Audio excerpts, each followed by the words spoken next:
The Feast of the 100.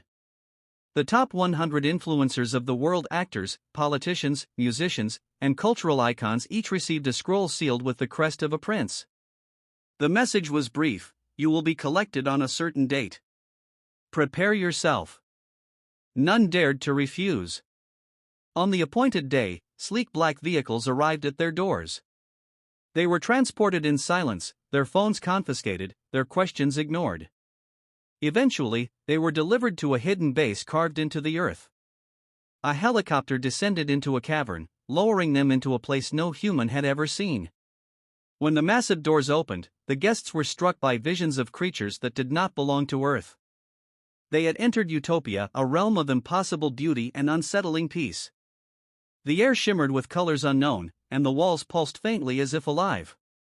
The influencers were ushered into a grand dining hall, its ceiling glittering with constellations that shifted and breathed. Long tables stretched endlessly, adorned with crystal goblets and golden plates.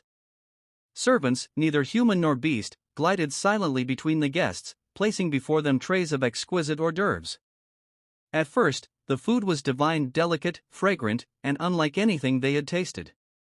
But as the courses continued, unease spread. Finger-shaped morsels looked too much like actual fingers. The marrow-filled pastries tasted disturbingly familiar. Whispers rippled through the room, but no one dared to speak aloud. To insult the prince in his underground domain was unthinkable. Then the host revealed himself. A velvet curtain parted on the balcony above, and a figure emerged. The being was androgynous, radiant, and terrifyingly beautiful. Its presence silenced the room. With a slow, deliberate grace, it descended from the balcony without touching the stairs, gliding as though gravity itself bent to its will. Fear tightened every throat. The feast continued. Servants carried in the main course human bodies, prepared with elegance and reverence. The faces of long-dead celebrities, once adored by the world, now stared blankly from silver platters. The guests recognized them. Some gasped, some trembled, but none resisted. The fear of becoming the next dish kept every protest locked behind clenched teeth. By the end of the night, the prince rose. His voice was soft, yet it filled the cavern like thunder.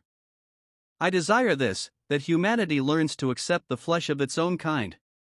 By the time I emerge from this foxhole, I expect your world to embrace it. Tonight is not a feast, it is the beginning of a new order. And so, beneath the earth, in the glittering cavern of Utopia, the seeds of cannibalism were sown. The 100 influencers, bound by fear and silence, carried the prince's will back to the surface. The rise of a new hunger had begun.